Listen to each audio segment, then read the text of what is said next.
بسم اللہ الرحمن الرحیم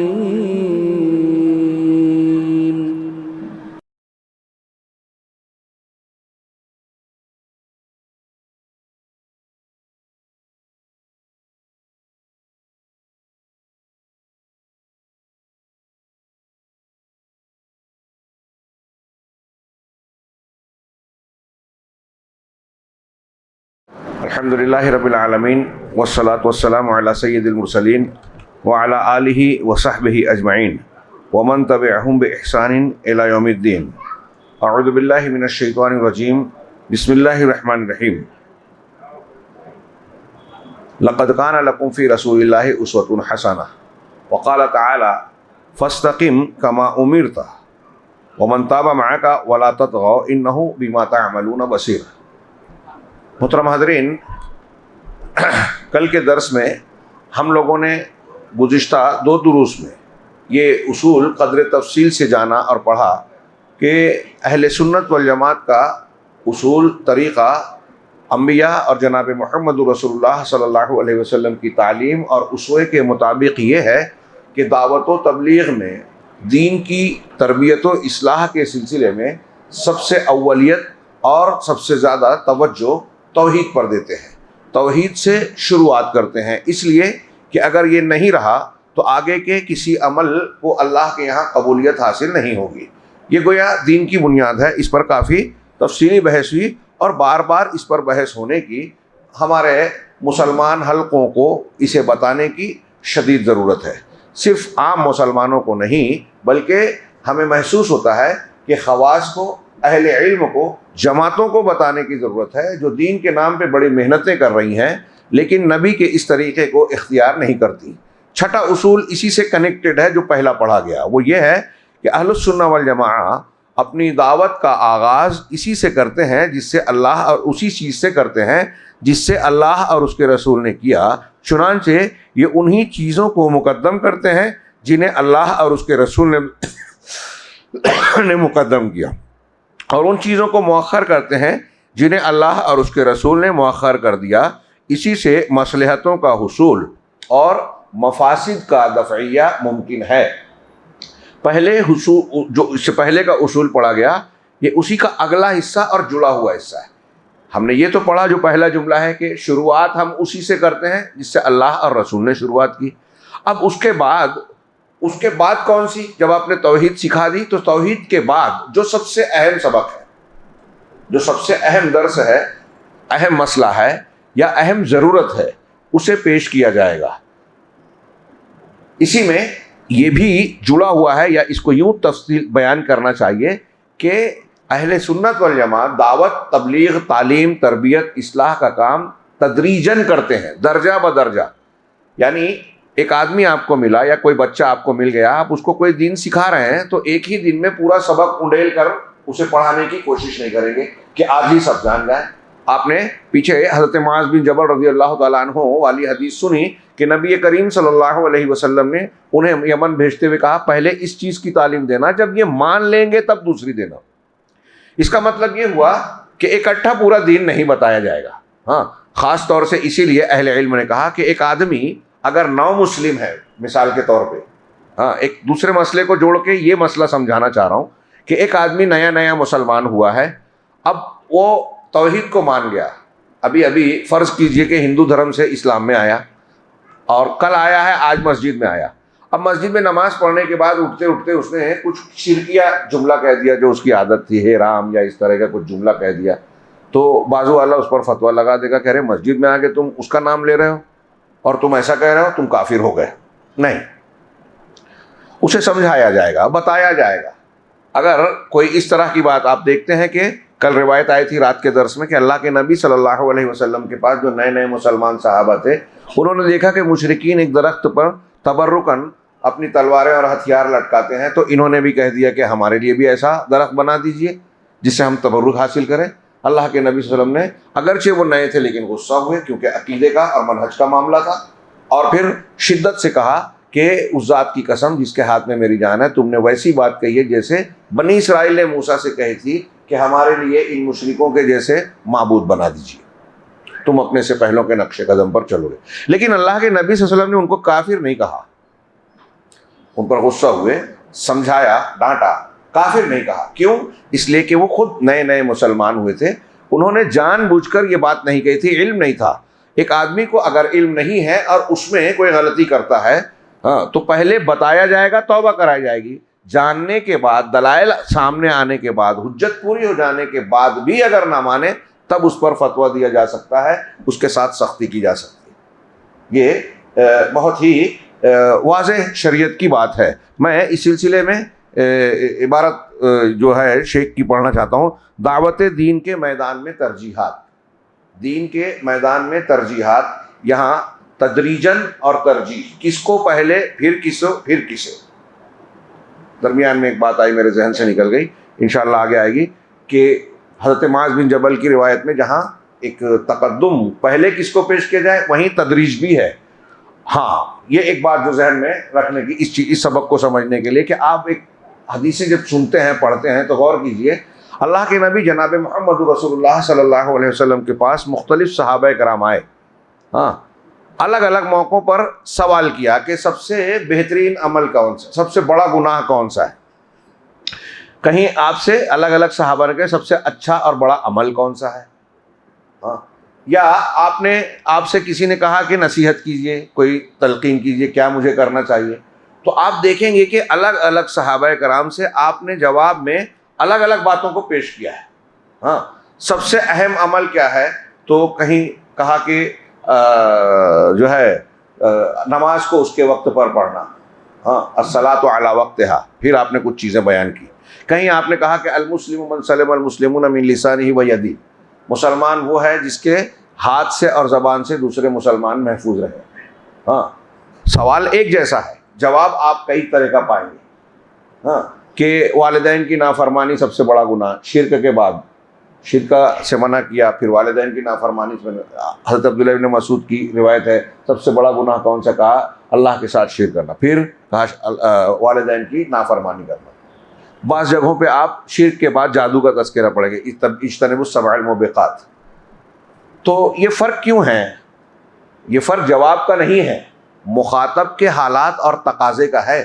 اور یہی دعوت کے اصلاح کے راستے میں سمجھنے کی بات ہے کہ اللہ کے نبی صلی اللہ علیہ وسلم کے پاس اگر کسی ایسے قبیلے کے لوگ آئے جہاں ایک دوسرے سے لڑائی والا معاملہ ہوتا تھا زیادہ, تو وہاں کہا کہ مسلمان جو ہے وہ ہے جو جس کے ہاتھ سے زبان سے دوسرے مسلمان محفوظ ہیں.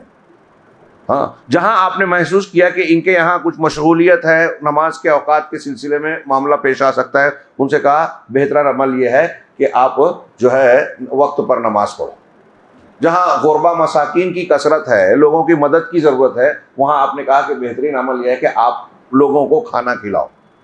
سب بہترین عمل ہے, لیکن ایک چیز اور بھی ہے کہ ایک عمل اگر ایز اے ہول دیکھیں تو ہم کہیں گے کہ توحید سب سے اعلیٰ چیز ہے, اور یقیناً ہے, پھر توحید کے بعد نماز ہے.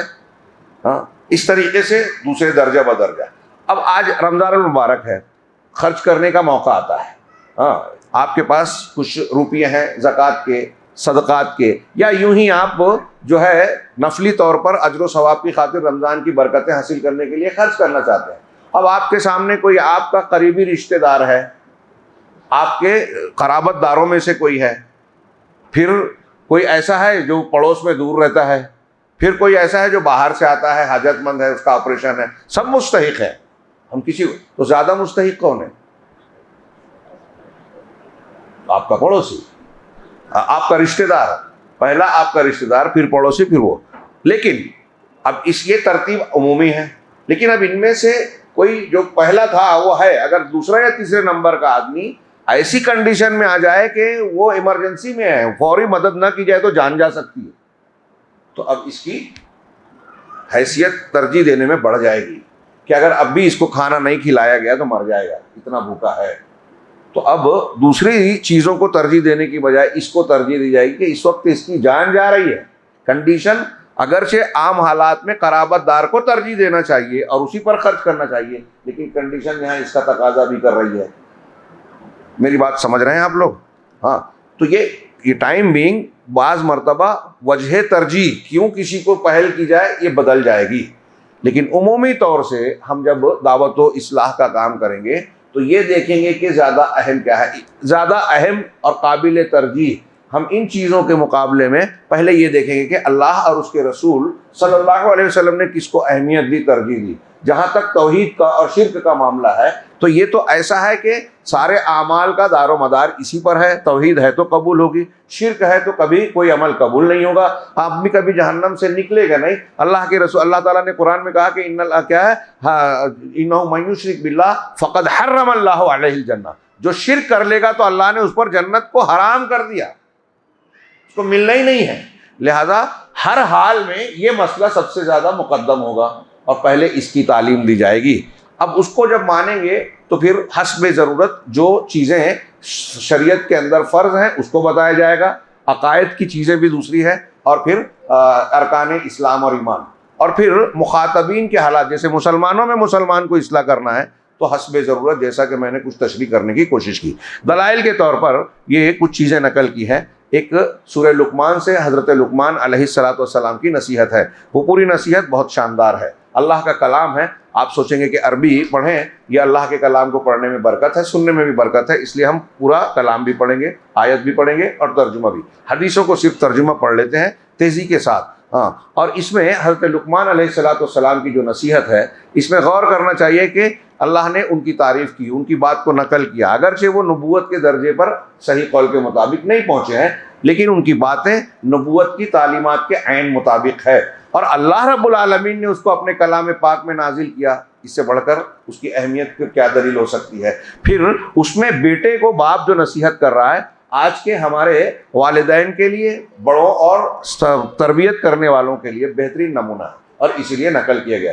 یہ دیکھیے حضرت لقمان علیہ السلام نے کس ترتیب سے اپنے بیٹے کو سمجھایا اور بتایا کہ تمہیں دنیا اور آخرت میں کامیابی ملے گی. حضرت لقمان ارشاد باری ہے وَإِذْ قَالَ لُقْمَانُ لِابْنِهِ وَهُوَ يَعِظُهُ يَا بُنَيَّ لَا تُشْرِكْ بِاللَّهِ إِنَّ الشِّرْكَ لَظُلْمٌ عَظِيمٌ وَوَصَّيْنَا الْإِنسَانَ بِوَالِدَيْهِ حَمَلَتْهُ أُمُّهُ وَهْنًا عَلَى وَهْنٍ وَفِصَالُهُ فِي عَامَيْنِ أَنِ اشْكُرْ لِي وَلِوَالِدَيْكَ إِلَيَّ الْمَصِيرُ وَإِنْ جَاهَدَاكَ عَلَىٰ أَن تُشْرِكَ بِي مَا لَيْسَ لَكَ بِهِ عِلْمٌ فَلَا تُطِعْهُمَا وَصَاحِبْهُمَا فِي الدُّنْيَا مَعْرُوفًا وَاتَّبِعْ سَبِيلَ مَنْ أَنَابَ إِلَيَّ ثُمَّ إِلَيَّ مَرْجِعُكُمْ فَأُنَبِّئُكُمْ بِمَا كُنْتُمْ تَعْمَلُونَ يَا بُنَيَّ إِنَّهَا إِن تَكُ مِثْقَالَ حَبَّةٍ مِّنْ خَرْدَلٍ فَتَكُنْ فِي صَخْرَةٍ أَوْ فِي السَّمَاءِ أَوْ فِي السَّمَاوَاتِ أَوْ فِي الْأَرْضِ يَأْتِ بِهَا اللَّهُ إِنَّ اللَّهَ لَطِيفٌ خَبِيرٌ یا بنی اقم الصلاۃ وامر بالمعروف وانہا عن المنکر واصبر علی ما اصابک ان ذلک من عزم الامور. یہ حضرت لقمان علیہ السلام کی اپنے بیٹے کو نصیحتیں ہیں. سنیے کہ جب لقمان نے اپنے بیٹے سے کہا، جبکہ وہ اسے نصیحت کر رہے تھے کہ اے میرے بیٹے اللہ کے ساتھ کسی کو شریک نہ بنانا. پہلی نصیحت، سب سے پہلی چیز جو ہم نے پڑھا کہ پہلے یہ توحید کی تعلیم، شرک سے ممانعت، شرک نہ بنانا، اللہ کے ساتھ کسی کو شریک نہ بنانا. بے شک شرک یقیناً شرک بہت بڑا ظلم ہے. اور ہم نے انسان کو، اب دیکھیے یہ پہلے توحید کی بات کہی، اب لقمان علیہ السلام اپنے بیٹے کو نصیحت کر رہے ہیں. تو یہ جو قرآن کا اسلوب ہے، علماء کہتے ہیں کہ انداز یہ لگتا ہے کہ یہ جو جملہ ہے یہ لقمان علیہ السلام نے نہیں کہا بلکہ اللہ نے کہا. بیچ میں لقمان علیہ السلام خود باپ سے اپنے بارے میں نہیں کہا بیٹے کو، تو اللہ نے کہا توحید کے اور رسول کے، اللہ اور رسول کے حق کے بعد سب سے بڑا حق جو ہے وہ ماں باپ کا ہے. اس لیے ذکر کیا کہ ہم نے انسان کو اس کے ماں باپ کے بارے میں تاکید کی کہ اس کی ماں نے کمزوری پر کمزوری کی حالت میں اسے اٹھائے رکھا اور اس کا دودھ چھڑانا 2 سال میں ہے. یعنی یہ ماں کا درجہ سب سے اعلیٰ کیوں ہے، اس کی طرف گویا اشارہ ہے کہ ماں بچے کو بشکل حمل اپنے پیٹ میں بڑی تکلیف اور مشقت کے ساتھ اٹھاتی ہے. اس کے جسم سے اس کو غذا فراہم ہوتی ہے. یہ کوئی معمولی مشقت نہیں ہے جو ایک ماں اپنے بچے کے لیے اٹھاتی ہے. لہٰذا اس کا جو درجہ، جو مقام ہے، ایک بیٹا اپنی ماں کے اس دکھ اور تکلیف کا عوض اس کا شکر ادا نہیں کر سکتا، چاہے اس کی کتنی بھی خدمت کر دے، اپنی جان نچھاور کر دے. آج لوگ اس کا احساس نہیں کرتے، اپنے ماں باپ کے تعلق سے بے توجہی برتتے ہیں. اور آدمی سوچ لے کہ میرے ماں باپ کا یہ معاملہ جو ہے اگر یہی میرا بیٹا میرے ساتھ کرے تو کیا ہوگا، تو شاید کچھ اسے سمجھ میں آ جائے گا۔ ہاں، بعض حالات میں اللہ کے نبی صلی اللہ علیہ وسلم نے ترجیح دیتے ہوئے کچھ صحابہ نے کہا کہ میں جہاد کے لیے جانا چاہتا ہوں، تو آپ نے کہا تیری والدہ ہے، کہا ہاں جاؤ اس کی خدمت کر۔ دیکھیے یہ خاص کنڈیشن ہے، کچھ حالت ایسی ہوگی کہ اگر اعلان جہاد امیر کی طرف سے ہو رہا ہے، یہ کوئی بھی نہیں کر سکتا، حکومت ہے، امام ہے، تو آج کل جو اٹھتے ہیں یہ بکواس کرتے ہیں، فرض ورض نہیں ہے، ابھی ہماری نہ جماعت ہے، نہ طاقت ہے، نہ وہ امیر ہے۔ ہاں، تو امیر کی طرف سے اعلان ہو تو بعض حالتوں میں ہر شخص پر جس کو طاقت ہے فرض ہو جاتا ہے، لیکن صحابی رسول کو عام کنڈیشن میں اللہ کے رسول نے کہا کہ اپنی والدہ کی پہلے آپ خدمت کرو، ترجیح کی کا پہلو بعض مرتبہ ایسا ہو جاتا ہے۔ تو اللہ کے رسول صلی اللہ تبارک و تعالیٰ نے کہا کہ والدین کے تعلق سے تاکید کی۔ اس کی ماں نے کمزوری پر کمزوری کی حالت میں اسے اٹھائے رکھا اور اس کا دودھ چھڑانا 2 سال میں ہے۔ یہ 2 سال کی مدت قرآن نے مقرر کی ہے، یہ دودھ پلانے کی اکثر مدت ہے۔ ہمارے ہاں حنفی مسلک والے کہتے ہیں کہ امام حنیفہ، امام ظفر 2.5 سال اور 3 سال کہتے ہیں، ان کی کوئی دلیل ہوگی؟ صاف صاف قرآن ہے۔ کتنی جرأت کرتے ہیں لوگ، اللہ سب کی اصلاح کرے۔ تو دودھ چھڑانا 2 سال میں ہے کہ میرا شکر کر اور اپنے ماں باپ کا، ہاں اللہ کا بھی شکر ادا کرو، اور اللہ تعالیٰ نے حقیقی ہے، ماں باپ نے اللہ رب العالمین نے ہی دیا ہے، لیکن انہوں نے بچوں کی پیدائش اور پرورش کے لیے بہت دکھ مشقت تکلیف اٹھاتے ہیں، اس لیے ان کا بھی بیٹوں کو شکر ادا کرنا چاہیے، خدمت ادا کرنا چاہیے، ان کو اف بھی کہنا درست نہیں ہے۔ ہاں، میری ہی طرف لوٹ کر آنا ہے، اور اگر وہ دونوں تجھ پر زور دیویں، ماں باپ کی خدمت کرنی ہے، ان کا شکر گزار رہنا ہے، لیکن اللہ نے یہ بھی کہہ دیا کہ اگر وہ زور دیں کہ تو میرے ساتھ اس چیز کو شریک کرے جس کا تجھے کوئی علم نہیں، تو ان کا کہنا مت مان۔ شرک میں ماں باپ کی بھی نہیں ماننا ہے، کسی امام کی نہیں ماننا ہے، کسی لیڈر کی نہیں ماننا ہے، کسی کی اطاعت نہیں ہوگی۔ اللہ تبارک و تعالیٰ کی معصیت میں، نافرمانی میں کسی مخلوق کی اطاعت نہیں کی جائے گی۔ یہ اصول بندہ ٹھیک سے سمجھ لے وے تو جو تقلید والی کافی کچھ بحث ہے نا وہ نہیں کرے گا۔ ہاں، کہہ رہے ہیں جس کا تجھے کوئی علم نہیں، اگر وہ زور دیں کہ تو میرے ساتھ اس چیز کو شریک کرے جس کا تجھے کوئی علم نہیں، تو ان کا کہنا مت مان، اور دنیا میں اچھے طریقے سے ان کے ساتھ رہے۔ شرک کا حکم دے رہے نہیں کرنا ہے، لیکن دنیاوی معاملات میں ان کے ساتھ بدسلوکی نہیں کرنی ہے۔ یہاں ایک چیز اور بھی سمجھیے، والدین کے معاملے میں کچھ بیٹے بیٹیوں کا جھگڑا ہوتا ہے، بدتمیزی پر اتر آتے ہیں، کوئی انہیں جب سمجھاتا ہے، اور مولانا صاحب گھر کا محلے کا کوئی بڑا آدمی سمجھاتا ہے کہ نہیں ماں باپ کے ساتھ ایسا نہیں کرنا، تو ہمارے یہاں آج کل کی نئی نسل کہتی ہے کہ ارے مولوی صاحب، ارے فلاں، ہاں ٹھیک ہے، ہم جانتے ہیں کہ ماں باپ کو جھڑکنا نہیں چاہیے، اف نہیں کہنا چاہیے، لیکن میرے ابا کے بارے میں آپ کو پتہ نہیں ہے، بہت الگ ہے میرے ابا۔ مطلب وہ یہ کہنا چاہتا ہے، میں اکثر یہ جملہ کہتا ہوں کہ وہ یہ کہنا چاہتا ہے کہ قرآن و حدیث میں جو بیان کیا گیا ہے اس دائرے میں ابا نہیں آتے، اس سے باہر ہے۔ اس کے ابا کے بارے میں اللہ کو پتہ نہیں تھا کہ اس کے ابا کا معاملہ اسپیشل ہے، اس کے لیے کچھ الگ سے آیت وایت اتار دینا چاہیے تھا۔ اللہ کو نہیں پتا کہ آپ کے والد کیسے ہیں؟ ارے یہ قرآن کی آیت دیکھیے کہ والد صاحب والدہ اگر شرک بھی کر رہے ہیں تو شرک میں تو ان کی اطاعت نہیں کی جائے گی، لیکن ان کی دنیاوی معاملات میں ان کے ساتھ حسن سلوک کرنے کا اسپیشلی حکم ہے۔ یہ دوسرے کے ساتھ نہیں ہے، ماں باپ کے ساتھ ہے صرف۔ اب شرک کے باوجود ان کے ساتھ جب اچھا سلوک کرنا ہے تو آپ کے باپ نے شرک سے بڑا گناہ کون سا کر دیا جو آپ کہہ رہے ہیں کہ نہیں میرے ابا الگ ہے؟ ذرا کوئی ایکسپلین کرے۔ جو ماں باپ کے ساتھ بدسلوکی کر رہا ہے، گھر سے نکال دیا یا خود گھر سے نکل کے گیا ان کی وجہ سے، ہاں، ماں باپ نے آپ کے بچپن میں جس طرح آپ کی ضد کو، آپ کے ارمان کو، آپ کی الٹی سیدھی حرکتوں کو برداشت کیا ہے، اب ان کی کمزوری میں، ان کی تکلیف میں، ان کی کچھ باتوں کو آپ کو برداشت کرنا چاہیے۔ یہی امتحان ہے۔ چنانچہ اللہ نے کہا کہ دنیا میں اچھے طریقے سے ان کے ساتھ رہے، اور اس شخص کے راستے پر چل جو میری طرف رجوع کرتا ہے، اس کا طریقہ اختیار کر، دنیا داروں کے طریقہ نہیں۔ پھر میری ہی طرف تمہیں لوٹ کر آنا ہے تو میں تمہیں بتاؤں گا جو کچھ تم کیا کرتے تھے۔ آپ دیکھ رہے ہیں کہ اللہ تبارک و تعالیٰ نے توحید سے، لقمان علیہ السلام نے شرک سے منع کیا بیٹے کو، اس کے بعد اللہ نے اس میں والدین کی فرما برداری کا حکم دیا اور اس سے متعلق کچھ کنڈیشنز بھی بتائی. اس کے بعد حضرت لقمان کی بات کو کنٹینیو کیا, آگے بتایا کہ اے میرے بیٹے, بے شک کوئی چیز اگر رائی کے دانے کے وزن کی ہو, یا بنی انہا ان تکو مثقال حبۃ من خردل فتکن فی صخرۃ, بس کسی چٹان میں ہو, کسی یعنی ایک رائی کے دانے کے برابر چیز ہو اور کسی پہاڑی, چٹان بڑی پہاڑی کو کہتے ہیں, پہاڑی کے اندر ہے, مطلب اس چٹان میں کوئی راستہ, کوئی سوراخ, کھڑکی اور دروازہ نہیں ہے, اندر ہے. ہاں, یا آسمانوں میں یا زمین میں, کہیں بھی ہو, آسمان کے کسی حصے میں, زمین میں, تو اسے اللہ لے آئے گا.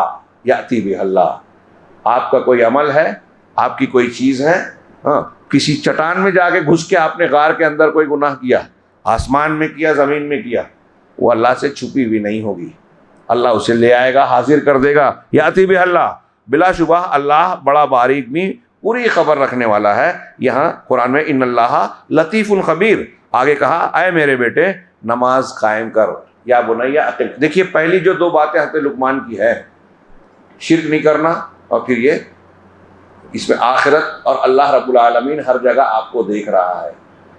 آپ کہیں بھی رہو, بیٹوں کو یہ دماغ میں بٹھائیے, ڈر اللہ کا بٹھائیے, جن بھوت شیطان فلاں فلاں فلاں یہ ڈرانے کی چیزیں نہیں ہیں. اللہ رب العالمین کا بچپن سے تربیت کرتے ہوئے اللہ کا ڈر, اللہ کا خوف, اللہ کا حساب کہ تم کچھ بھی کرو گے اللہ پکڑ لے گا. یہی ڈر بتانا چاہیے بچوں کو تربیت کے لیے, اس سے بہتر کوئی چیز ہے ہی نہیں. یہی چیز سدھارتی ہے انسان کو. کوئی قانون آدمی کو سدھار نہیں سکتا اگر عقیدہ خراب ہے دنیا میں. بہت اہم بات. تو حضرت لقمان نے پہلے توحید بتائی, پھر توحید سے ہی جڑی یہ چیز جس میں آخرت بھی آ گئی, ایمان کی بات ہے, اور درمیان میں اللہ تعالیٰ نے والدین کا حق بھی بتایا ایمانیات کے ساتھ ساتھ.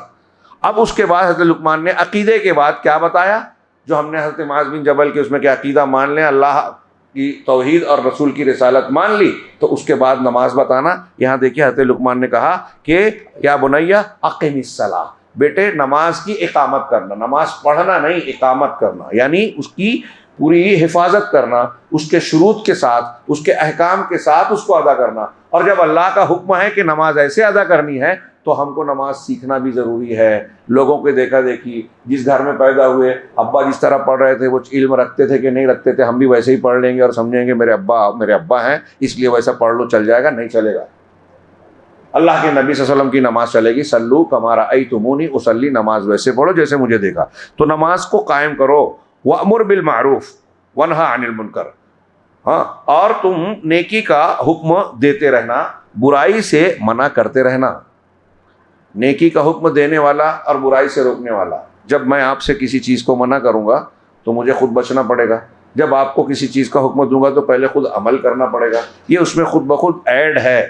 لہٰذا یہ بات آ گئی تو یہ بڑی جامع انداز میں ہے. اور کسی بھی سماج میں جب تک یہ عمل ہوتا رہے گا نا, وہ محفوظ رہے گا. جس سماج میں برائیوں سے روکنے کا سلسلہ ختم ہو جائے گا, آج کل کچھ لوگ بولتے ہیں کہ نہیں انل منکر مت کرو, منکر کو روکو مت, شرک سے منع مت کرو, بدعت سے منع مت کرو, گناہ کبیرہ ہو رہا ہے مت روکو کیونکہ اس سے لوگ ناراض ہوتے ہیں, تو جھگڑا نہ ہو, تو میٹھی میٹھی سنتیں بتائیے. کھٹ میٹھی بھی چل جائے گی لیکن کھٹی اور کڑوی نہیں چلے گی. جہاں ہاں لوگوں کو ان کے عمل چھوڑنا پڑے وہاں لوگوں کو دکھ ہوتا ہے. یہی تو اصلی امتحان ہے. اگر ایسا ہوتا تو انبیاء کرام علیہ الصلوۃ والسلام سے زیادہ اچھی دعوت کوئی کرتا ہے, ان سے کوئی ناراض ہی نہیں ہوتا. توحید تو یہ ہے کہ خدا حشر میں کہہ دے یہ بندہ دو عالم سے خفا میرے لیے ہے. آپ شرک کا رد کر رہے ہیں, مشرک آپ سے ناراض ہو رہے ہیں, کافر کو کفر کا رد کر رہے ہیں, وہ ناراض ہو رہے ہیں. کسی بدعتی, کسی خرافاتی کی خرافات اور بدعت کو آپ رد کریں, وہ ناراض ہوگا. لیکن آپ اس ناراضگی کو اس لیے جھیل رہے ہیں کہ اللہ رب العالمین کا حکم ہے اور مجھے برائی سے منع کرنے کا حکم دیا گیا ہے. جو لوگ کیسے کہتے ہیں کہ برائی نہیں انل منکر مت کرو, جبکہ یہ حدیث خود بیان کرتے ہیں کہ جو برائی کو دیکھے ہاتھ سے روکے, جس کی طاقت ہے ہاتھ سے روکے گا. ہاں, ہمارے پاس حکومت نہیں ہے, سزا نہیں دے سکتے, یہ کام نہیں کر سکتے, لیکن اپنے گھر میں اپنے بچے کو تعدیبی کارروائی تو کر سکتے ہیں. بچوں بیٹیوں اپنے ماتحتوں کو, تو وہاں ہاتھ کا استعمال ہوگا. اور نہیں کر سکتے تو زبان سے سمجھایا جائے, تقریر کی جائے. ورنہ دل سے برا جاننا, دل سے برا جاننے کا مطلب نہیں کہ آپ اندر مان رہے ہیں اور اس کے ساتھ بیٹھ کے دعوت کھا رہے ہیں, تو پھر آپ نے برا کہاں جانا. ہاں تو آپ اس سے دور ہو جائیے. تو نیکی کا حکم دیتے رہو, برائی سے روکو. ہاں کیا کہا پھر اس کے بعد, اور مصیبت پر صبر کر. جب آپ یہ کام کرو گے نا, تو شرک کا رد کرو گے, توحید کی تعلیم دو گے, امر بالمعروف نہی عن المنکر, تو آپ کی لوگ مخالفت کریں گے, صبر کی ضرورت پڑے گی, ہر جگہ صبر کی ضرورت پڑے گی. جو تجھے پہنچے, یقیناً یہ ہمت کے کاموں میں سے ہے. ہاں حضرت لقمان علیہ الصلوۃ والسلام کی اس نصیحت میں ہمارے قاعدے کا بہت بڑا حصہ موجود ہے کہ ہم دعوت اور اصلاح کا کام اگر کریں تو تدریجاً کریں. الاہم فالاہم, سب سے اہم چیز سب سے پہلے, اس کے بعد والی سب سے اہم چیز, پھر اس کے بعد والی سب سے اہم چیز. حالات تقاضے کا لحاظ کر کے بھی کہیں ترجیحات کو اختیار کیا جائے گا. مزید ارشاد باری تعالیٰ ہے, اللہ کا ارشاد ہے, وما ارسلناک الا رحمۃ للعالمین, کہ ہم نے تمہیں نہیں بھیجا مگر تمام جہانوں پر رحم کرتے ہوئے. اب اس میں بڑی بلیغ دلیل اور اگر ایکسپلیشن کیا جائے کہ اللہ کے نبی صلی اللہ علیہ وسلم لوگوں کے لیے رحمت ہے, تو اب لوگوں کا جہاں جیسا مسئلہ ہے, جتنی بڑی مصیبت ہے اتنا بڑا حل پیش کیا. جو بڑی مصیبت ہے پہلے اس کو سالو کیا, پھر اس کے بعد والا پرابلم سالو کر رہے ہیں, پھر اس کے بعد والا. رحمت کے پہلو میں یہ معنی بھی آ گیا, اور اس میں جو ہمارا اصول ہے وہ بھی بالکل واضح طور سے سمجھا جا سکتا ہے. مزید ارشاد باری ہے, ما یقال لک الا ما قد قیل للرسل, یہ بھی قرآن کی آیت ہے. ہاں ما یقال لک الا ما قد قیل للرسل من قبلک ان ربک لذو مغفرۃ وذو عقاب علیم. تم سے بھی وہی باتیں کہی جاتی ہیں جو تم سے پہلے اور پیغمبروں سے کہی گئی تھیں, بے شک تمہارا پروردگار بخش دینے والا ہے اور عذاب علیم دینے والا بھی ہے. دونوں چیزیں ہیں.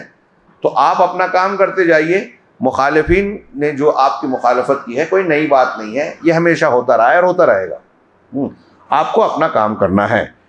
اللہ نے آگے ایک جگہ ارشاد فرمایا سورہ ہود میں, فاستقم کما امرت ومن تاب معک, کہ آپ کو اے پیغمبر جیسا آپ کو حکم ہوتا ہے, جس طریقے سے اللہ نے آپ کو حکم دیا ہے اس پر آپ اور جو لوگ آپ کے ساتھ ہیں, یعنی صحابہ کرام, تائب کیا ہے تمہارے ساتھ تائب ہوئے ہیں, یعنی ایمان لائے ہیں, اللہ کی طرف لوٹے ہیں, اس پر قائم رہیے, جم جائیے. فاستقم کما, یہ جو آیتیں ہیں اگر کبھی تفسیر کا موقع ملا تو یہ اور اس کے آگے کی آیتیں بڑی زبردست اور جامع ہیں.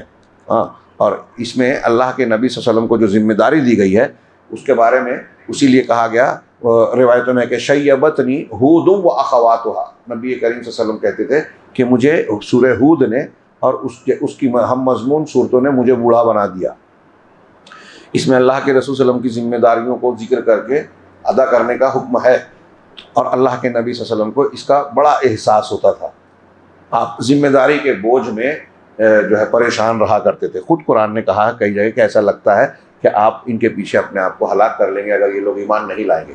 تو بہرحال آپ جم جائیے, اور صحابہ کو اور آپ کو حکم دیا جیسے حکم دیا گیا ہے, ولا تطغوا, اور حد سے تجاوز نہ کرنا, وہ تمہارے سب اعمال کو دیکھ رہا ہے. بڑی جامع باتیں ہیں یہ, اللہ رب العالمین کی باتیں جامع ہی ہوتی ہیں.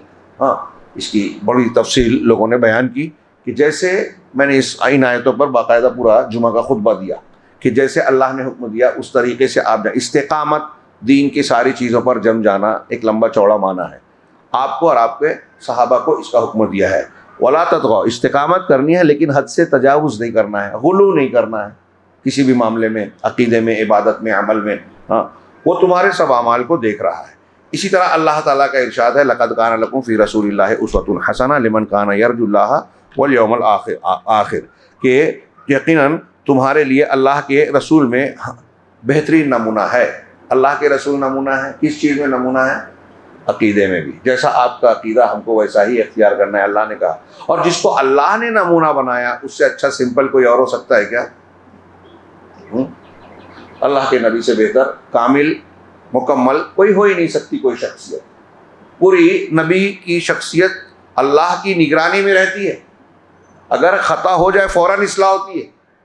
کہہ دیا کہ میں یہ شہد نہیں استعمال کروں گا, فوراً قرآن کہہ رہے یا ایھا النبی لما تحرم ما احل اللہ. تو نبی کی شان جس طرح سے محفوظ ہے, معصوم ہے, دنیا میں کوئی اور نہیں ہے. اس لیے کسی اور کی تقلید کرنے میں بالکل کھلا چانس ہے کہ وہ اگر غلطی کرے گا تو مقلد بھی اس کے پیچھے غلطی کرے گا.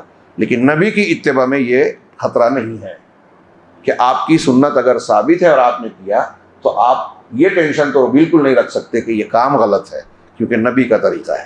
تو اللہ تعالیٰ کے رسول، اللہ کے رسول صلی اللہ علیہ وسلم کی ذات میں بہتر نمونہ ہے اس کے لیے جو اللہ اور یوم آخر کی امید یقین رکھتا ہے اور اللہ کو بہت زیادہ یاد کرتا ہے۔ تو اللہ کو یاد کرنے والا، آخرت کی امید رکھنے والا رسول کو اپنا پیشوا مانے گا، امام مانے گا، عقیدے میں، منہج میں، عبادت میں اللہ کے نبی صلی اللہ علیہ وسلم کی سنت کو دیکھے گا۔ اور جب سنت آ جائے گی تو یہ نہیں دیکھے گا کہ اتنے سارے لوگ فلاں امام کو مانتے ہیں، اتنے لوگ یہ پیر صاحب کے طریقے پہ چلتے ہیں، نہیں، ساری کائنات کے امام اللہ تعالیٰ نے بنایا ہے محمد رسول اللہ کو، سب کو کہا ہے کہ تمہارے لیے ان کی ذات نمونہ ہے۔ میں جو کہتا ہوں بہت کہتا ہوں، اور آپ بھی کہیے لوگوں کو ہندوستان میں، کہ جو ہمارے ہاں واقعات سناتے ہیں کہ فلاں بابا ہوا میں اڑتے تھے، فلاں بزرگ کرامت کھیلتے تھے، فلاں یہ کرتے تھے، فلاں وہ کرتے تھے، یہ سب چیزیں اگر مان بھی لیں تو اللہ نے جو رسول اللہ کے لیے یہ کہا، کیا ان کے لیے کہہ سکتے ہیں کہ تمہارے لیے ان کی ذات میں بہترین نمونہ ہے؟ موٹی سی سمپل سی بات، آپ موٹی عقل والے کسی بھی بچے کو سمجھائیے۔ اللہ کہہ رہا ہے کہ رسول کی سنت پہ آپ کو چلنا ہے، اطاعت کرنی ہے۔ اب کوئی کتنا بھی اونچا ہو، وہ اس کو یہ مقام حاصل ہو سکتا ہے کیا؟ نہیں ہو سکتا۔ اتنی سمپل بات بہت سے لوگوں کی سمجھ میں نہیں آتی، کیونکہ شیطان گھما پھرا کے بولتا ہے نا، جب اتنے پہنچے ہوئے بزرگ ہیں تو ان کی بات کو کیسے غلط کہیں گے؟ ان کی بات کو غلط اور صحیح کہنے کا ہم کو نہیں کہنا ہے، ہم کو یہ کہنا ہے کہ رسول کی بات آئی تو ہم کو ماننا ہے، یہ اللہ کا حکم ہے۔ ہاں، توحید کے بعد یہی سب سے اہم سبق بھی ہے۔ اور جیسا کہ صحیح بخاری کے اندر وارد ہے، ایک لمبی حدیث ہے، حضرت عائشہ صدیقہ رضی اللہ تعالیٰ عنہ کے پاس ایک شخص آیا اور کہا کہ کفن کون سا اچھا ہے؟ کہا اس کی تم کو کیا فکر ہے، کوئی بھی کپڑا رہے کفن، مر جاؤ گے تو کیا وہاں دکھانا ہے کسی کو؟ یہ میں دکھانا ہے، اپنی طرف سے بول رہا ہوں۔ حضرت عائشہ نے پوچھا، تو پھر اس کے بعد ام المؤمنین مجھے اپنے مصحف دکھا دیجیے، کسی طرح کا بھی کفن ہو تجھے کیا نقصان ہوگا؟ پھر اس نے کہا ام المؤمنین مجھے اپنا مصحف دکھا دیجیے۔ انہوں نے کہا کیوں، کیا ضرورت ہے؟ اس نے کہا تاکہ میں قرآن مجید اس ترتیب کے مطابق پڑھوں، کیونکہ لوگ بغیر ترتیب کے پڑھتے ہیں۔ تو انہوں نے کہا پھر اس میں کیا قباحت ہے، جون سی صورت، جو بھی صورت تجھے تو چاہے پہلے پڑھ لے۔ ہاں، یعنی اگر قرآن کی صورتوں کو پڑھنے میں جو قرآن میں ترتیب ہے، صحیح مسلک یہ ہے کہ اگر صورتوں کو آپ نے آگے پیچھے پڑھ لیا تو نماز یا کوئی چیز بگڑے گی نہیں۔ لیکن ایک ہی صورت، جیسے مثال کے طور پہ نماز میں بھی آپ پہلی رکعت میں فرض کیجئے کہ قل اعوذ برب الناس پڑھ لیا اور دوسرے میں قل اعوذ برب الفلق پڑھ لیا، الٹا ترتیب کے حساب سے جو قرآن میں ہے، تو کوئی فرق نہیں پڑا، کیونکہ یہ ہر صورت اپنے مضمون میں مکمل ہے۔ ہاں، اور اس کا جواز اللہ کے رسول صلی اللہ علیہ وسلم سے ثابت ہے، یہ حضرت عائشہ کہہ رہی ہیں۔ لیکن بخاری کی ایک روایت ہے، امام بخاری نے یہی باب باندھا کہ ایک صحابی سفر میں گئے، امام بخاری نے باب باندھنے کے بعد 2 حدیثیں پیش کی، اس میں سے ایک یہ ہے کہ وہ صحابی قرآن سورہ فاتحہ پڑھنے کے بعد لوگوں کو جب نماز پڑھاتے تھے تو کوئی بھی سورت پڑھنے سے پہلے قل اللہ احد پڑھتے تھے، سورہ اخلاص، پھر کچھ پڑھتے تھے۔ یہ ہر مرتبہ کا عمل تھا۔ جب ان کے ساتھ والے جو رفقا تھے لوٹے تو نبی کریم صلی اللہ علیہ وسلم سے بتایا کہ وہ فلاں صحابی جو ہمارے امیر تھے وہ اس طرح نماز پڑھاتے تھے کہ کوئی بھی سورت یا آیات تلاوت کرنی ہے تو پہلے سورہ اخلاص پڑھتے۔ نبی صلی اللہ علیہ وسلم نے پوچھا کہ کہا کہ جاؤ ان سے پوچھو کہ ایسا کیوں کرتے تھے، تو ان سے پوچھا گیا تو انہوں نے کہا کہ اس لیے کہ یہ سورت جو ہے رحمان کی صفت ہے اور مجھے اس سے بڑی محبت ہے۔ رحمان کی صفت ہے، اللہ کی اس میں صفات ہیں، معرفت ہے، اور مجھے اس سے بڑی محبت ہے۔ تو آ کے جب بتایا لوگوں نے، اللہ کے رسول نے کہا کہ اس سے جا کے کہہ دو کہ اللہ بھی اس سے محبت کرتا ہے۔ ان کے اس عمل کو نبی کریم صلی اللہ علیہ وسلم نے غلط نہیں کہا۔ اگر یہ غلط ہوتا تو آپ ٹوکتے کہ اس میں صورتوں کی ترتیب بگڑ رہی ہے، جب آپ قل اللہ پہلے پڑھتے اور بعد میں کوئی اور چیز جگہ سے پڑھ رہا تو آگے پیچھے تو ہو ہی رہا ہے۔ تو اس کا مطلب صورت مکمل اگر ادھر آگے پیچھے ہو جائے تو کوئی فرق نہیں پڑے گا۔ وہی حضرت عائشہ نے اس شخص سے کہا کہ جو صورت چاہے بعد میں پڑھ لیں، اگر اس کی ترتیب دیکھ رہا ہے، ترتیب دیکھنی ہے۔ لیکن اہل علم نے بیان کیا کہ ایک ہی صورت کی کچھ اگلی آیتیں پہلے پڑھیں، بعد پچھلی آیتیں بعد میں پڑھیں، یہ صحیح نہیں ہے۔ مثلا پہلی رکعت میں سورہ بقرہ کی آخری آیتیں آپ پڑھیں اور دوسری رکعت میں شروع کی آیتیں پڑھیں، یہ صحیح نہیں ہوگا۔ پوری صورت اپنا پورا مضمون رکھتی ہے، لیکن ایک ہی صورت کے آگے اور پیچھے کو اگر آپ پلٹ دیں گے تو یہ غلط ہوگا۔ ہاں، تو پہلے مفصل کی ایک صورت اتری، ہاں اگر ترتیب دیکھنا چاہتے ہو تو حضرت عائشہ کہہ رہے ہیں کہ پہلے مفصل کی صورت اقرا بسم ربک، جس میں جنت و دوزخ کا ذکر ہے. جب لوگوں کا دل اسلام کی طرف رجوع ہو گیا، یعنی ایک عقیدہ پکا ہو گیا، اس کے بعد حلال و حرام کے احکام. یہ حضرت عائشہ بتا رہی ہیں کہ قرآن اترنے کے بارے میں اگر تم پوچھ رہے ہو کہ اترنے کی ترتیب دیکھنا چاہتا ہے کیسے کیسے اترا، تو انہوں نے بتایا کہ پہلے اقرا بسم ربک، مفصل کی ایک صورت اقرا بسم ربک اتری، تو جنت جہنم کا ذکر ہے، اور پھر توحید کے بیانات والی صورتیں ہیں. پھر جب لوگ مسلمان ہو گئے تو تفصیلی احکامات والے حلال حرام سے متعلق صورتیں نازل ہوئی. اگر کہیں شروع ہی میں یہ اترتا کہ شراب نہ پینا، اگر پہلے ہی اللہ یہ اتارتا کہ شراب نہ پینا، تو لوگ کہتے ہم تو کبھی شراب پینا نہیں چھوڑیں گے. دیکھیے یہ ترجیح بتا رہے ہیں قرآن کا. اللہ تعالیٰ نے جو قرآن اتارا اس کا اسلوب، شراب بھی حرام کرنے کے لیے ترتیب وار تربیت کی اللہ نے. شراب کے بارے میں اسٹارٹ میں پہلے ہی حرام ہونے کی آیت نازل نہیں ہوئی، اس سے دور رہنے کو کہا گیا، نماز کی حالت میں دور رہنے کو کہا گیا، اور پھر تیسرے مرحلے میں حرام ہونے کا حکم سنایا گیا. گویا یہ قرآن بتا رہا ہے کہ ہم لوگوں کی جب تربیت کریں، دعوت دیں، تو ان کی حالت کا لحاظ کرتے ہوئے درجہ بدرجہ ان کو دین سکھائیں. اور اس میں جو پہلے اہمیت کی بات ہے، دیکھیے شراب پینا پہلے منع ہے یہ نہیں کہا، حضرت عائشہ بھی کہہ رہی ہیں یہ اہم نہیں تھا. اب اگر کوئی آدمی، آپ دیکھیے کہ آج ہمارے ہاں کوئی ایک آدمی دارو پی رہا ہے اور ایک وہی آدمی شرک بھی کر رہا ہے، شرک بھی کر رہا ہے، شراب بھی پی رہا ہے، زنا وغیرہ بھی کر بیٹھتا ہے، اور کچھ برائیاں کرتا ہے، تو آپ اور ہم پہلے اس کو کیا سکھانا چاہیں گے؟ کیا سکھانا چاہیے؟ شرک سے منع کرنا. آج مسلمانوں میں دیکھیے کہ کتنے لوگ شرک کر رہے ہیں، بدعت کر رہے ہیں، لیکن ان کو بتایا کچھ اور جاتا ہے. ہر جماعت اپنا ایک خاص ڈھرا بنائے ہوئے ہے کہ ہم پہلے فضائل بتائیں گے، یہ 6 نمبر پہ محنت کریں گے، یہ حکومت والی جو ہے پہلے خطبات پڑھائیں گے، پھر اس کے بعد جو ہے وہ مولانا مودودی صاحب کی فلاں فلاں کتاب پڑھائیں گے، پھر یہ پڑھائیں گے، پھر آخر میں تفہیم القرآن، اس سے بھی آگے بڑھے تدبر قرآن. بس ان کا کل دینی سرمایہ یہی نظر آتا ہے. اب پھر اس میں جو ہے ان کے موافق اور مخالف کو دیکھ کے موافق کی کچھ کتابیں پڑھیں گے، باقی سب کو کہیں گے ان کو سمجھتا ہی نہیں ہے. اپنے آپ کو یہ دے دیا دلاتا ہے کہ ہم سب سے زیادہ چالاک سمجھدار ہیں. قرآن حدیث کو اس زمانے میں ہمارے شیخ نے سمجھا، باقی پوری تاریخ میں کسی نے نہیں سمجھا. یہ خود ان کی ناسمجھی، لا علمی، نادانی ہے، اور شیطان کے فریب میں مبتلا ہے. تو اب مختلف چیزوں کی دعوت دینے پر فوکس کیا جاتا ہے، اور یہ جو طریقہ ہے اس پہ نہیں ہے. آج ہم دیکھیں ایک آدمی شراب پی رہا ہے تو لوگ اس کی اصلاح، بلکہ یہاں تو ہم دیکھتے ہیں کہ شراب پی رہا ہے تو چھوڑ دیا جا رہا ہے، وہ شرابی ہے اس کو کیا کرنا. اصلاح والا مادہ جیسے مر گیا ہے. ہاں ہمارے یہاں لوگ علاج کس کا کرنا چاہتے ہیں؟ جو اچھے ہیں. ابھی میں تقریر کر رہا ہوں، درس دے رہا ہوں، جو آپ مسجد میں بیٹھے ہیں، بہت سے لوگ آئے، آدھے سے زیادہ ہال بھرا تھا، لوگ چلے گئے. یہ جتنے بیٹھے ہیں یقیناً ان کو شوق ہے، جذبہ ہے، اللہ برکت دے. ہاں تو اس میں زیادہ تر تو ایسے لوگ ہیں مطلب جو شوق سیکھنا چاہتے ہیں وقت، یہ ہمیشہ رہے گا، کوئی ہم طنز اور وہ نہیں کر رہے ہیں. تو لوگوں کی اپنی مشغولیات ہوتی ہے، مصروفیات ہوتی ہیں، اور دوسری چیز ہے کہ جذبہ اور شوق کی بھی کمی ہوتی ہے. اور سب سے بڑی بات یہ کہ توفیق کی بھی معاملہ ہوتا ہے. اللہ تبارک و تعالیٰ، اللہ کے رسول نے کہا کہ اللہ جس کے ساتھ خیر چاہتا ہے اس کو دین کی سمجھ دے دیتا ہے.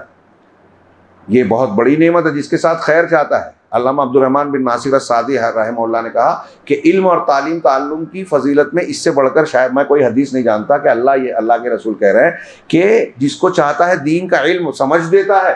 اس کا الٹا مطلب یہ ہوا کہ جس کو اللہ پسند نہیں کرتا یا خیر نہیں چاہتا اس کے ساتھ، اس کو دین کی سمجھ سے محروم رکھتا ہے. تو یہ دروس میں حاضر ہونا، دین سیکھنا، علم سیکھنا، یہ اللہ کی توفیق اور احسان و کرم کی بات ہے. ہاں اب ہم اس سلسلے میں ایک مزاج بنا کے رکھیں کہ صحت مند ہے جو اسی کا علاج کریں گے. صحت مند کو علاج کی ضرورت ہے، بیمار کو ضرورت ہے. تو ہم جو یہ سیکھنے سکھانے کی جگہ ہے، ہمیں پریکٹیکل لائف میں، اپنے گھر میں، سماج میں، معاشرے میں، دوست و احباب میں، جہاں ہم کام کرتے ہیں، سفر کرتے ہیں، ہمیں جہاں سابقہ پڑتا ہے ایسے لوگوں سے جن کو دعوت و تبلیغ کی ضرورت ہے، اصلاح کی ضرورت ہے، ہمیں وہ کرنا چاہیے اور ان میں ان اصولوں کا لحاظ کرنا چاہیے. یہ حکمت فقہ آنی چاہیے کہ آپ کا مخاطب کئی برائیوں میں اگر مبتلا ہے تو آپ ترجیح دیں. اگر ایک غیر مسلم ہے تو آپ اس کو یہ مت بتائیے کہ خنزیر کھانے کے کیا کیا نقصانات ہیں. آج سائنس اور میڈیکل یہ بتا رہی ہے، یہی کرتے ہیں ہمارے لوگ.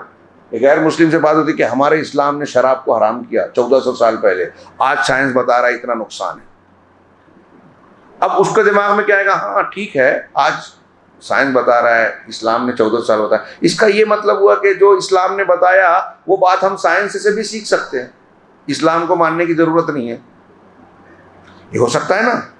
یہ چیز اس کو اتنی اپیل نہیں کرے گی، اس کے دل پر، ذہن و دماغ پر، سوچ پر وار نہیں کرے گی.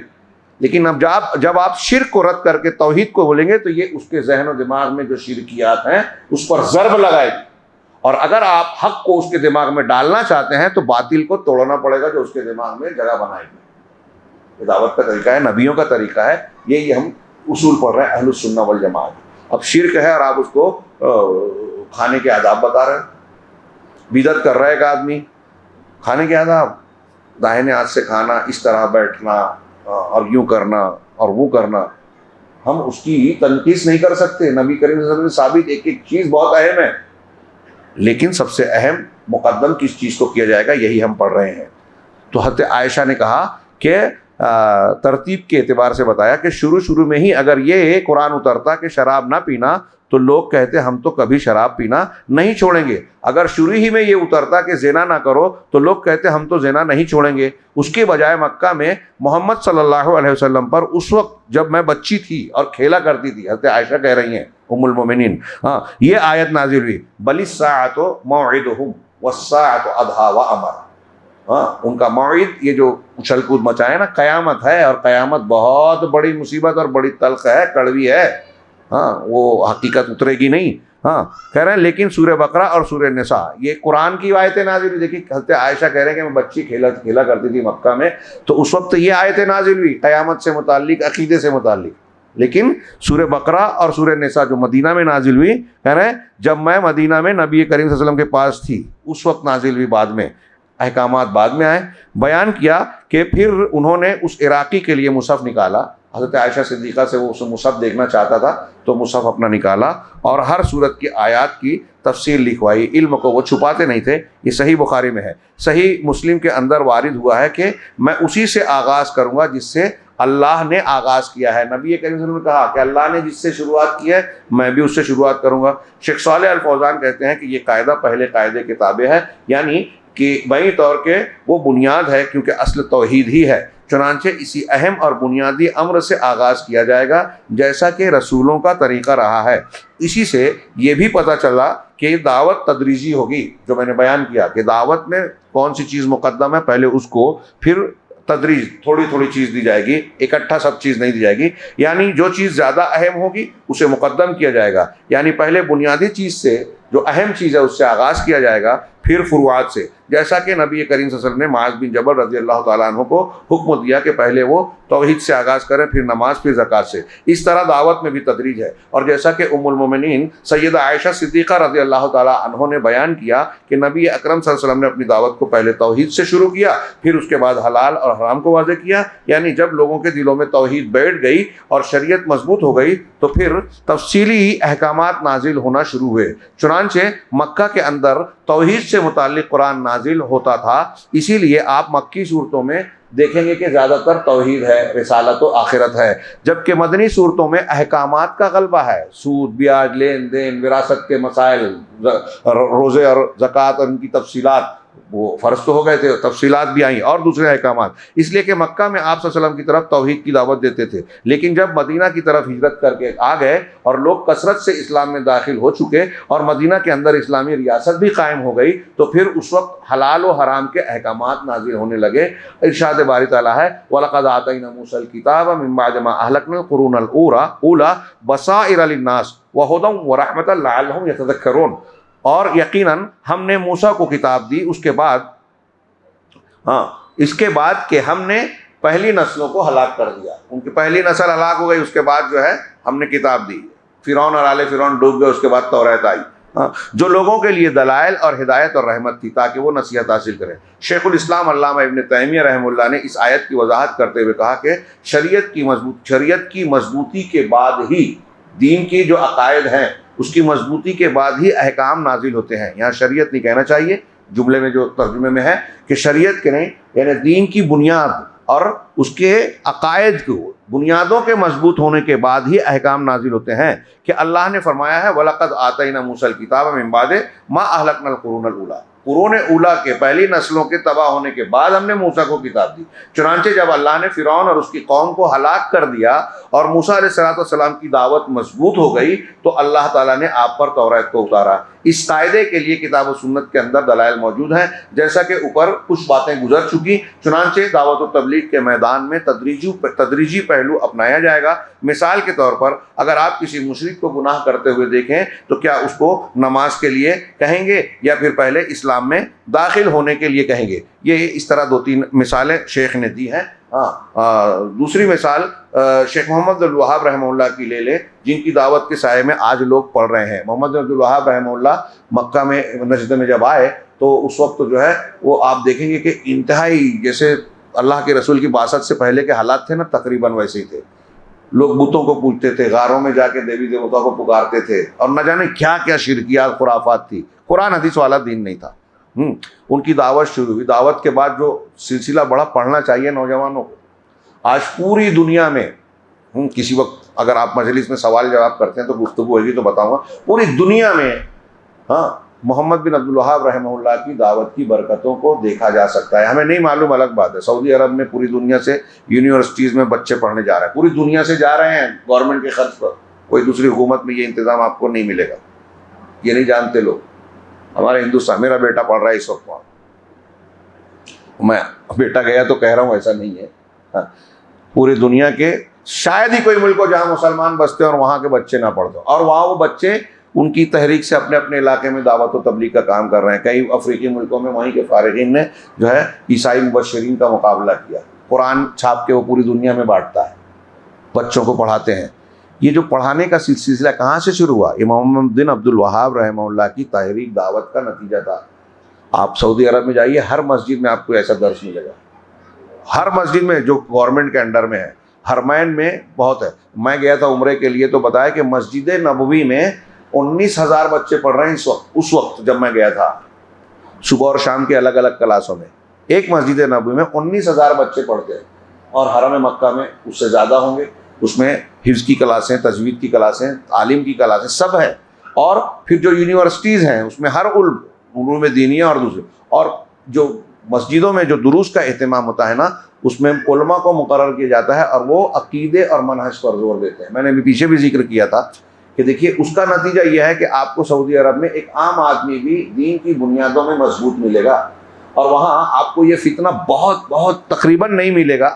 فتنے ہر جگہ ہیں، لیکن یہ کہ ایک آدمی آیا اور صحابہ کرام کو برا بھلا بولنے لگا اور ہمارے کچھ نوجوان اس کو لائک کرنے لگے. ایک آدمی آیا نیا بردر بن کے، اس نے کوئی فلسفہ پیش کیا، منکر حدیث بن کے، کچھ اور بن کے، اور ہمارے کچھ نہ کچھ نوجوان اس کو مل ہی جاتے ہیں. بہت پہلے کسی عالم نے کہا تھا کہ اتنی بے وقوفی اور جہالت مسلمانوں کے بعض حلقوں میں پائی جاتی ہے کہ اتنے واضح دلائل کے بعد بھی اگر آج کوئی نیا آدمی کھڑا ہو اور اپنے آپ کو نبی کہے نا، تو کچھ نہ کچھ لوگ اس کو ماننے والے پیدا ہو جائیں گے، مل جائیں گے. یہ کتنے افسوس کی بات ہے. تو جہاں دعوت و تربیت کی ان اصولوں کو پڑھایا جاتا ہے نا، وہاں آپ کو فتنے نہیں ملیں گے. یہ سیکھیے، سکھائیے.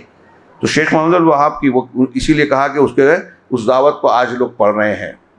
بہت لاکھوں لوگوں نے ان کی کتابوں سے توحید اختیار کی، شرک سے توبہ کے. لاکھوں کہہ رہا ہوں، مبالغہ نہیں ہے، کروڑوں بول سکتے ہیں. پورے عالم اسلام میں شیخ محمد بن عبد الوہاب کی عقیدے کی کتابیں پڑھائی جا رہی ہیں. صرف کتاب التوحید کی تقریباً کم و بیش 100 شروحات موجود ہیں. ہر زبان میں ترجمہ ہوا تقریباً. پڑھتے ہیں لوگ. اللہ کی کتاب اور رسول کی سنت علیہ الصلوۃ والسلام کے بعد بہت کم کتابوں کو اللہ نے ایسی مقبولیت دی کہ دنیا میں ہر جگہ پڑھی جائے. محدثین کی حدیث کی جو کتابیں، کتب ستہ وغیرہ، اور پھر بعد کے علماء میں آپ دیکھیں کہ اس میں امام علامہ ابن تیمیہ ہیں اور یہ شیخ محمد الوہاب ہے. ان جیسے لوگوں کو اللہ نے یہ مقبولیت عطا فرمائی. تو کہا اس مبارک دعوت پر یہ ملک قائم ہے جہاں امن و امان ہے، جہاں عقیدہ صحیح ہے، اور ملک تمام قسم کے شرک و بدعت سے پاک ہے. سعودی عرب کے بارے میں یہ کہہ رہے ہیں کہ وہاں آج اسی دعوت کا اثر ہے. اور اس دعوت کے اثر میں دیکھیے کہ ایک واحد ملک ہے جہاں شرک اور بدعت نہیں ہے. غیروں کو بھی یہ اعتراف ہے کہ سعودی عرب میں شرک نہیں ہے، سعودی عرب میں بدعت نہیں ہے. کھل کر کیا چاہیے دین کے لیے؟ آپ شرک سے اور بدعت سے بچ گئے، تو یہ پکا ہے. شرک سے بچ کے جو آدمی مر گیا توحید پر اور سنت پہ، تو یہ پکا ہے کہ وہ جنت میں جائے گا ضرور. اللہ رب العالمین ہمیں انہی لوگوں میں شامل کرے. وآخر دعوانا الحمدللہ.